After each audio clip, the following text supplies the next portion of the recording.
உங்கள் வீட்டு பஞ்சாயத்து போர்டு குழாயை திறக்கிறீங்க, தண்ணி வருது, தண்ணியோடு சேர்ந்து நாற்றமும் வருது அப்படின்னா நீங்கள் வாயும் முட்டியும் கொட்டிட்டு பேசாமல் இருந்துடணும்.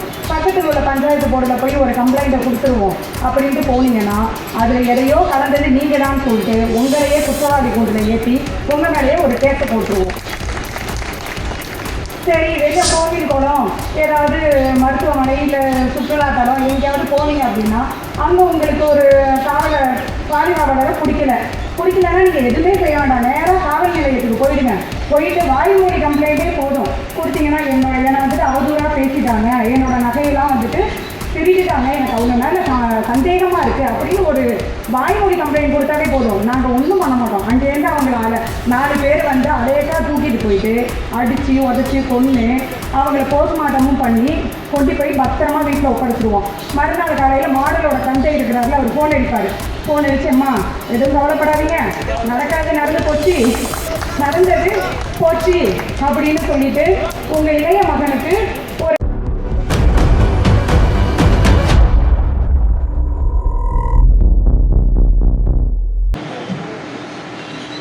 தமிழ் தேசிய நெருப்பு என்றாவது ஒரு நாள் ஆரிய திராவிட ஆதிக்கத்தை எரித்து சாம்பலாக்கி நாம் தமிழர் எனும் ஆலமரத்திற்கு அடியுரமாக மாறும் என்ற நம்பிக்கையோடு கனவோடும் களமடிய எனது அருமை தம்பி வாசுதேவனின் நினைவேந்தலிற்கு வந்திருக்கக்கூடிய அனைவருக்கும் எனது மாலை வணக்கம்.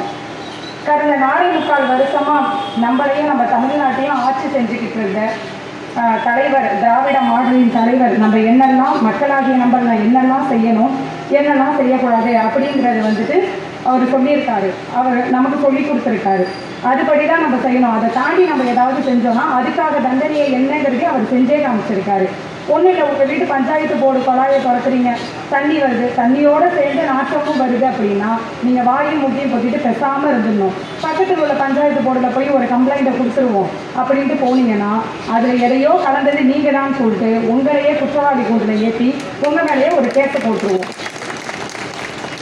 சரி, வெளியே கோவில் குளம், ஏதாவது மருத்துவமனை இல்லை சுற்றுலாத்தலம் எங்கேயாவது போனீங்க அப்படின்னா அங்கே உங்களுக்கு ஒரு பாதுகாவலரை பிடிக்கலன்னா நீங்கள் எதுவுமே செய்ய வேண்டாம், நேராக காவல் நிலையத்துக்கு போயிட்டு வாய்மொழி கம்ப்ளைண்ட்டே போதும் கொடுத்தீங்கன்னா என்னை வந்துட்டு அவதூறாக பேசிட்டாங்க, என்னோட நகையெல்லாம் வந்துட்டு திருடிட்டாங்க, எனக்கு அவங்க மேலே சந்தேகமாக இருக்குது அப்படின்னு ஒரு வாய்மொழி கம்ப்ளைண்ட் கொடுத்தாலே போதும். நாங்கள் ஒன்றும் பண்ண மாட்டோம். அங்கேருந்து அவங்கள 4 பேர் வந்து அலேட்டாக தூக்கிட்டு போயிட்டு அடித்து உதச்சி கொன்று அவங்கள போஸ்ட்மார்ட்டமும் பண்ணி கொண்டு போய் பத்திரமா வீட்டில் ஒப்படைச்சிருவோம். மறுநாள் காலையில் மாடலோட தந்தை இருக்கிறாருல, அவர் ஃபோன் அடிச்சேம்மா எதுவும் கவலைப்படாதீங்க, நடந்தது போச்சு அப்படின்னு சொல்லிட்டு உங்கள் இளைய மகனுக்கு ஒரு 70 கிலோமீட்டர் தூரத்தில் எடுக்குடி வரையும் உங்களுக்கு சுடுகாட்டுக்கு பக்கத்தில் ஒரு 3 சென்டி இடமும் நான் கொடுத்துட்றேன் அப்படின்னு சொல்லிடுவாங்க. சரி, பெண்களை வந்துட்டு பெண்கள் அந்த காலத்தில் தான் படிக்கக்கூடாது அப்படின்னு இருந்துச்சு, இந்த காலத்துலலாம் பெண்கள் படிக்கலாமே. பெண்களை வந்துட்டு உயர்கல்வி 12வது முடிச்சுட்டாங்கப்பா, நல்ல மார்க் எடுத்துட்டாங்க, நம்ம உயர்கல்விக்கு படிக்க வைப்போம், ஏதாவது ஒரு அண்ணா யூனிவர்சிட்டி, பாரதிதாசன் யூனிவர்சிட்டியில் கொண்டு போய் நம்ம பொண்ணை சேர்த்துருவோம் அப்படின்னு கனவுல கூட நினைச்சிடாதீங்க. மீறி செஞ்சீங்க அப்படின்னா அந்த சாரி யாருன்னு கண்டே பிடிக்க முடியாது. எப்பேற்பட்ட உளவுத்துறை வந்தாலும் அந்த சாரி யாருன்னு நீங்கள் கண்டுபிடிக்க முடியாது. சரி, பொண்ணை படிக்க வச்சாதானே தப்பு. நம்ம வயல் வேலை பார்த்து வெளிநாட்டுக்கு போய் சம்பாதிச்சு எல்லாம் பண்ணி பொண்ணை ஒரு நல்ல இடத்துல நகை நட்டு போட்டு கல்யாணம் பண்ணி கொடுப்போம். ஒருவேளை அந்த இடம் காங்கிரஸாக இருக்கக்கூடாது, அதை கரெக்டாக ஞாபகத்தில் வச்சுக்காங்க. காங்கிரஸாக இருந்து போயிடுச்சு அப்படின்னா தான் பொண்ணு இறந்துட்டு அப்படின்னு சொல்லி நீங்கள் கம்ப்ளைண்ட் கொடுக்கவே கூடாது. அவங்க என்ன பண்ணுவாங்க தெரியுமா, கம்ப்ளைண்ட் கொடுத்த உங்கள் மேலேயே வரதட்சணை கொடுக்கறதே தப்பு. அந்த வரதட்சணை கொடுத்து நம்ம அப்பா கல்யாணம் பண்ணி வச்சுட்டாரே இந்த டிப்ரெஷன்லேயே அந்த பொண்ணு உங்கள் வீட்டுக்கு வராமல் செத்து போச்சுன்னா அந்த கேஸை உங்கள் பக்கமே திருப்பி அந்த பொண்ணு செத்ததுக்கு நீங்கள் தான் காரணம் அப்படிங்கிறத முடிவு பண்ணிடுவாங்க. சரி, படிக்க வச்சாலும் தப்பு, கல்யாணம் பண்ணி கொடுத்தாலும் தப்பு. ஒரு ஆவரேஜ் மார்க், எல்லாருமே 100க்கு 100 வாங்கிட முடியாது இல்லை, ஒரு ஆவரேஜ் மார்க் எடுத்திருக்காங்க. அந்த பிள்ளைக்கு தற்சார்பு சார்ந்த தொழில், மீன் வளர்ப்பு, தேனி வளர்ப்பு, ஆடு மாடு வளர்ப்பு, இந்த மாதிரி இயற்கை வேளாண்மையை பாதுகாத்தல் அப்படிங்கிறது மாதிரி ஒரு படிப்பு நம்ம இயற்கை வேளாண்மையை பற்றி சொல்லி கொடுத்துடவே கூடாது. நம்ம வந்துட்டு மருத்துவம் தான் படிக்கணும். மருத்துவம் படித்தாதான் இந்த காலத்தில் வேல்யூ. மருத்துவம் படிக்கணும்னா நீட் எக்ஸாம் எழுதணும். நீட் எக்ஸாமை பற்றின ஒரு ரகசியம் இருக்குது, அதை நாங்கள் இப்போ சொல்ல மாட்டோம், 2021 தான் சொல்லுவோம் அப்படின்னு சொல்லிடுவாங்க. சரி, நம்ம பெற்றோர்கள் வந்துட்டு ஏதாவது பணி ஓய்வூதிய செவிலியராகவோ இல்லை வந்துட்டு ஆசிரியராகவோ இல்லை துப்புரவு பணியாளர்களாகவோ இருந்துட்டாங்க அப்படின்னா அவங்களுக்கு பணி மாற்றம், நிரந்தர பணி, ஓய்வூதியம் இதெல்லாம் கிடைக்கணுங்கிறதுக்காக எந்த ஒரு அரசாங்க அலுவலகத்துக்கு முன்னாடியும் நின்று அமைதியான முறையில் ஆர்ப்பாட்டம் செய்யவே கூடாது. அப்படி செஞ்சீங்கன்னா நைட்டு 3 மணிக்கு முச்சக்கீழே கொண்டு போய் தனித்தனியாக எல்லாரையும் பிச்சு தூக்கி போட்டு போயிட்டே இருப்போம். அப்புறம் நீங்கள் ஆட்டோ பிடிச்சி தான் வீட்டுக்கு வர மாதிரி இருக்கும். எதுவுமே வேணாப்பா, என்னோட சொந்த நிலம் இருக்குது, விவசாய நிலம், கரும்பு, நெல், பயிர் எல்லாமே விளையக்கூடிய நல்ல நிலமா இருக்குது, அதை பார்த்துக்கிட்டு நாங்கள் பேசாமல் நாங்கள் இருந்துடுறோம்ப்பா அப்படின்னு நீங்கள் சொன்னீங்கன்னா அங்கேயும் வந்து நாங்கள் நிற்போம்ல, அங்கே தான் நாங்கள் விமான நிலையம் கட்டுவோம். நீங்கள் இந்த இடத்த வந்து தரிசு நிலமாக ஆக்கிடணும். விவசாயம் போய் தமிழ்நாட்டில் பண்ணிட்டு இருக்கலாமா? நாங்கள் வந்துட்டு வெளி மாநிலத்திலேருந்து பிச்சை எடுத்தாவது உங்களுக்கு எல்லாம் வந்துடுறோம். நம்ம தமிழ்நாட்டில் எந்த ஒரு செல்வ செழிப்புமே இருக்கக்கூடாதுன்னு முடிவு பண்ணிடுவாங்க. ஒருவேளை பட்டா பிச்சா கேட்டு போய் எஸ்பி ஆஃபீஸ்லேயோ இல்லை தாலுகா ஆஃபீஸ்லேயோ போய் நின்றாதீங்க.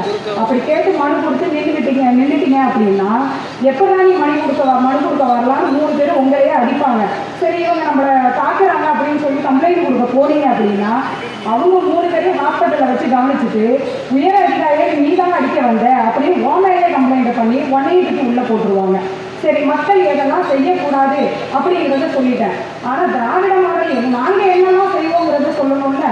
கன்னியாகுமரியில் உள்ள மலையை கொஞ்சம் கொஞ்சமாக அறுத்து நல்ல செழிப்போடையும் மலையோடையும் வாழ்ந்துக்கிட்டு இருக்க அவங்க இயற்கை வளம் குறையாமல் பாதுகாக்கிற கேரளாவுக்கு நாங்கள் அனுப்பி வச்சுருவோம். கொஞ்சம் கொஞ்சமாக அறுத்து அதை நீங்கள் கண்டுக்கக்கூடாது, எங்களுக்கு தான் ஓட்டு போடணும். சரி, மண்ணை நைட்டு 11 மணிக்கு மண்ணை வந்துட்டு நாங்கள் கறக்குவோம். வண்டியை வச்சு ஆளுங்களை வச்சு கொஞ்சம் கொஞ்சமாக எல்லா மண்ணையும் நாங்கள் வந்துட்டு வண்டியாக அள்ளுவோம். அதையும் நீங்கள் கண்டுக்காமல் எங்களுக்கு தான் ஓட்டு போடணும். இருக்கிற ரவுடிசம், கொலை, கற்பழிப்பு, கட்ட பஞ்சாயத்து, கஞ்சா விற்கிறது எல்லா செயலையும் நாங்கள் செய்வோம். ஆனால் நீங்கள் கண்டுக்கவே கூடாது, எங்களுக்கு தான் ஓட்டு போடணும். எப்பேற்பட்ட கேவலமான ஆட்சி, எச்சத்தனமான ஆட்சி இந்த ஆட்சிக்கு. இந்த ஆட்சிக்கு பேர் என்ன தெரியுமா? திராவிட மாடலின் ஆட்சி. எதுக்கு நாம் தமிழருக்கு ஓட்டு போட வேணும்? உயர் கல்வி.